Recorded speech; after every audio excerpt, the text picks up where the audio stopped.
Let's talk about shutter speed, aperture and ISO today. The three things that you need to know and how to use without even thinking about it when doing photography or video. Shutter speed, aperture and ISO all complement each other. You can't use one without using the other one properly. You need all three of them. So to take great photos and to be fully manual and proficient with your camera, remember that these three things are going to be super important and that they all work together. Shutter speed controls so much aspects of photography. From taking photos of fast-paced objects like someone running and you want to stop that action to make sure that the photo is clear. Or maybe you want to get creative and shoot a cool photo of somebody throwing water out of a glass and to make sure that the photo is not blurry. Having a high shutter speed will open and close your shutter really fast, stopping the action. So let's break it down in sections and start with shutter speed. Here is an example of a picture that I took of water coming out of a glass. I'll dial up the shutter speed to 1/300. So that was a really fast shutter speed. You will notice that everything is nice and sharp in the image. Now let's drop the shutter speed down to a slower speed of 1/50. This means the shutter is opening and closing over a longer period of time. Now you see it's not capturing the water fast enough, making the image a bit blurry now. A good example of a shutter speed moving from fast to slow is to take a look at this picture of some water coming out of a pipe. A fast shutter speed will be able to stop the action of the water and you will be able to see everything that's going on in the picture. But if you slow the shutter speed down by even half a second, it will capture half a second of the flow of water that's coming out of the pipe, making it look like this. So you can see exactly how shutter speed affects the motion of the picture. Now, Aperture has two uses when it comes to photography. It lets in light so you can get nice bright images and have fast shutter speeds. But Aperture would also change what's happening in the background. So if you're shooting a landscape, you want to see the whole entire landscape sharp, clear and good to go.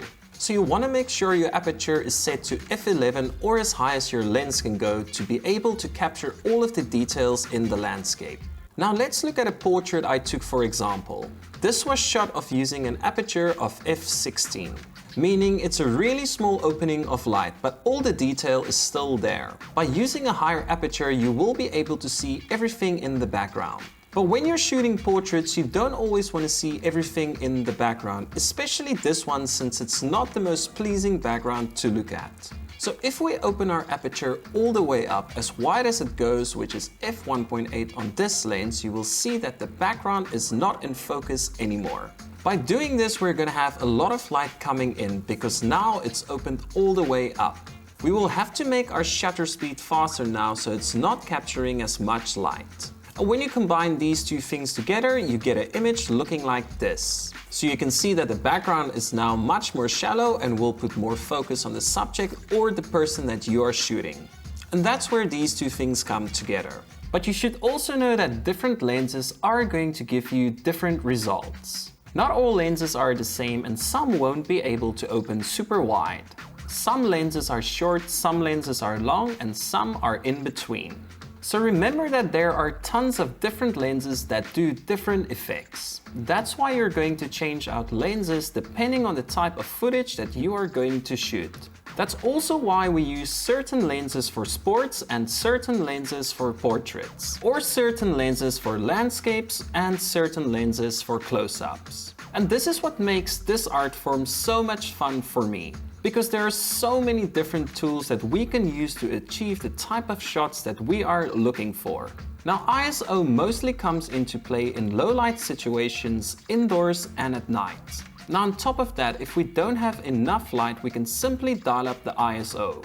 For the people that used to shoot films, you would buy certain ISO films ranging from 100 to 800 ISO. So the best way to explain ISO is kinda to think about it as fake light. It's the sensitivity to the image sensor. When changing the ISO, we're changing the sensitivity of the image sensor in your camera. So again, just think of it as fake light. So now you're inside, you've got your shutter speed set, your aperture is as wide as it could be, but you still need a little bit more light. But there's nothing else to do, so you gotta dial up that ISO. And just like that, you're adding some fake light to your photo and it also brightens it up. But each time you dial up your ISO, the brighter it gets, and the more you use it, the worse your image becomes. It gets grainy and pixelated. Noisy images is what it's commonly referred to. But some cameras are much better in low light, and this means that they can shoot at much higher ISO levels without becoming too grainy or noisy. So I would recommend to shoot as much as you can whenever you can. And to understand how these three things work and to learn them well. So make sure to know your aperture, shutter speed and your ISO. So when you look at your photo, you will instantly know whether you've set your aperture correct or your shutter speed too low or your ISO too high. So when you know by just looking at a photo and how to fix it, that's when you should move on to your next step. So there you have it. I hope you've got something out of this video, and please let me know if I've missed anything down below in the comments section. Remember to hit that like and subscribe button if you like this type of content, and remember, stay creative.